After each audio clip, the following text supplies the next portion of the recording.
ตับผมคันที่ โอ้พี่น้องโทษปลาแม่จุดนี้ซอยปลาโอ้โหปลาเป็นไงโทษใส่มองเมื่อคืนนี่แม่เขาใส่มองเมื่อคืนเนี่ยแม่หลายแท้หลายว่าปลาโทษลองไหมปลาสุบี้ไหมไผ่ที่ได้ไผ่ลองไหมมาลองเบิ่งเด้อเอาไหมเบิ่งไอ้ดิสิลองเฮ็ดปลาสุบี้มึงเด้อเอาตอนนี้พี่นะไว้ในตอนนั้น ตอนใหญ่เลยคลิป ตอนใหญ่เลยคลิปตอนใหญ่นะตอนใหญ่กินโทษเบิ่งเด้อเข้าดังบ่เบิ่งขึ้นดังบ่จีดฮอดดังบ่ปลาสุบี้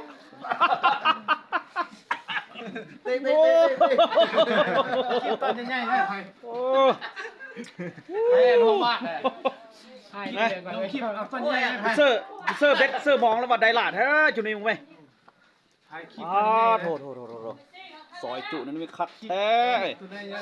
ใหญ่ภาพไหมพูดคลิปตอนใหญ่นะภาพคลิปนะเว้ยตอนนี้ก็ตอนยัง ใหญ่ บ่ได้ คลิปอันนั้นนะ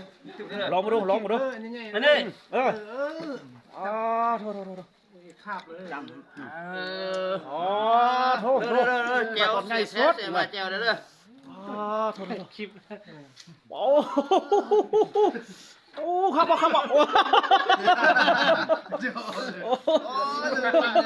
ซอยเลยเอามันคัดเลยกัดใช่เลยแม่ไปเหี้ยกับบ้านบ่ลองเด้อจะลองจะคำเด้อเอาอันใหญ่ได้ไหมใส่แล้วโอ้ยคาบเข้าไปเลยลองมาเด้อเราจะคำเราจะขับสุดขึ้นดังสุดพี่น้องเราเป็นวัดในหายกับบ้านเลยแหละวัดแตกกับบ้านเลยเด้ออันนั้นหลายสุดดีนะไม่จนเขียวโจ้เอ้ยหมูนะใช่ป่ะเจ้าของคลิปนะแซ่บเ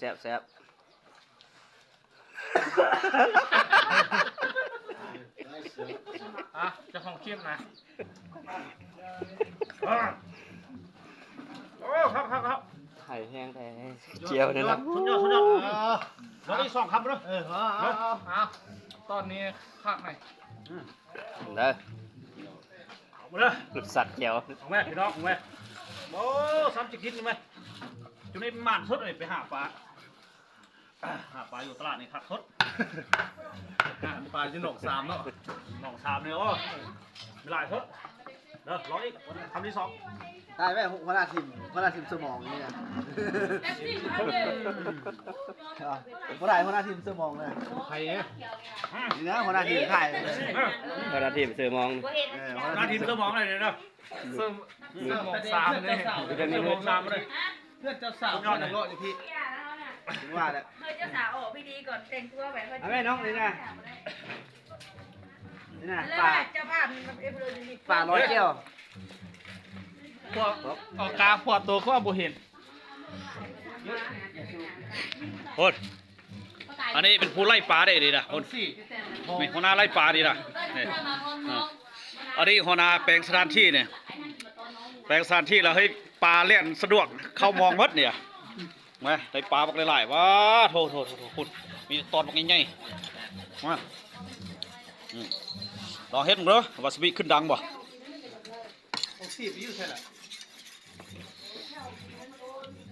ยังไงครับวะสุดยอดนี่เอาอันนี้มีหลายคำเลยเราบงยาใส่เอาเลยนะเราบงยานี่ยินเบียร์นี่เจียวนะโอ้เอาบุฟเฟ่เด้อพี่น้องอันนี้แล้วบ่ครับไม่ได้ต้องการละมาเด้อบุฟเฟ่คัก